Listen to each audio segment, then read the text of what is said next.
wanda ake halitta da waƙa, akwai kuma wanda ba a halitta da waƙa. Akwai wanda yake zuwa ya koyi waƙa, akwai kuma wanda yake zuwa baya koyon waƙa. Akwai wanda ya kasance mai sauraron waƙa ne, akwai kuma wanda ya kasance baya saurara. Akwai wanda ya kasance shi kuma baya rerawa sai dai ya rubuta.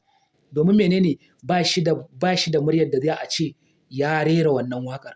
Huɗu kenan da sauran wasu abubuwan ma dangane da wannan. Assalamu alaikum wa rahmatullahi ta'ala wa barakatuhu. Ni ne naku wanda kuka sani Hausa Michael. A yau dai na zo muku da wani sabon al'amari ne musamman ma mawaƙanmu na Hausa da suke yankin Arewa.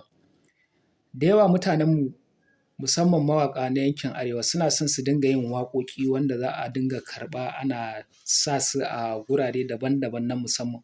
To amma menene yake sa hakan baya yiwuwa? Akwai wasu abubuwa kamar guda 4 zuwa 5 da mawaƙi ya kamata a ce ya riƙe shi kafin ma ya fara waƙa. Yawwa. Na farko shi ne, to ya kamata a ce duk lokacin da za ka fara waƙa, ka tsaya ka nutsu ka ga wane talent kake da shi a kan waƙar a cikin wannan abubuwa da ba ma 4 ba ne ba suna da yawa. Kana da 1 daga ciki ko kuma kana da 2 daga ciki ko kana da 3 ko kuma kana da su ma gabaki ɗaya.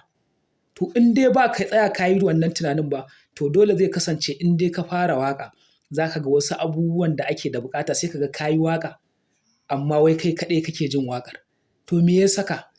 Saboda menene? Kai kanka ma ba ka yarda da waƙar ta yi daɗi ba, ballantana ma ka fitar da ita ma a ji. Mutane da dama in suka fara waƙa, sai ka ga wata waƙar in suka yi, wallahi ba sa yarda kowa ya ji waƙar. Sai dai isu za ka ga suna jin waƙar. Wani ma in ya tura wa wani abokin nasa waƙar, sai ka ji yana jin kunya. Ko kuma a'a, da ka yi an yi playing ɗinta in yana guri sai ka ga yana jin kunya. To me yake kawo haka? Waƙa baiwa ce kuma ana neman ilimin waƙa in ba ka da shi. To ya kamata a ce mutanenmu mun sani mu ƙananun artist da muke Arewa, ya kamata a ce mun san da wannan abubuwan da waƙa take zuwa da shi musamman ma dokoki na waƙa. A'a ba kawai a'a wane yana burge ni ba, ina da ra'ayin waƙa in je in ce a'a ni ma dole sai na yi waƙa.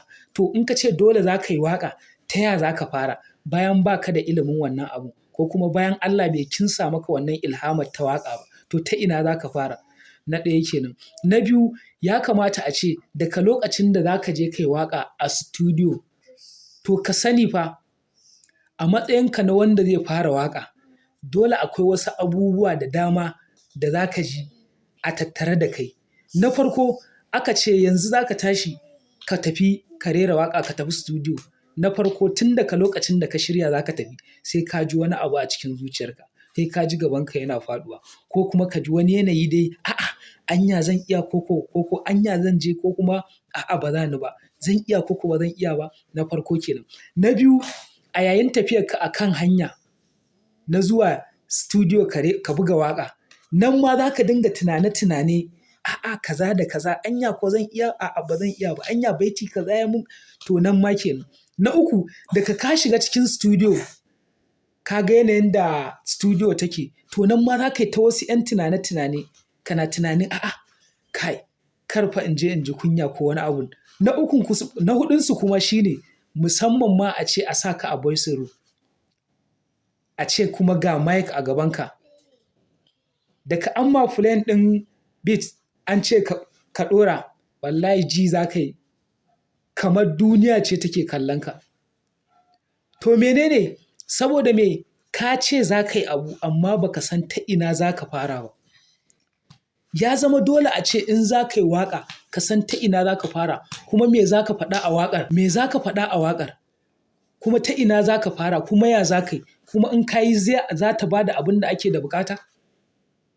To gaskiya wannan zaure nawa zan fara kawo muku misalai na abubuwa ɓangaren waƙa da za mu dinga sakar muku ta wannan shafukan namu mai albarka in sha Allahu.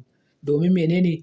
Ta hakan mutanenmu za su ƙaru, za su fahimtu, mutum zai ilmantu ta ɓangarorin waƙa haka da sauransu. Ya za ka yi, ya za ka gabatar, ya za ka yi waye da sauransu in sha Allahu. Wannan a taƙaice kenan. Amma next in sha Allahu za mu fara ɗauko muku kuma ɓangaren mawaƙa imu-imu manyan da yaran. Akwai waƙar da take so a yi mata bidiyo, akwai kuma waƙar da ba ma ta buƙatar bidiyo sai dai a bata a audio. Domin me?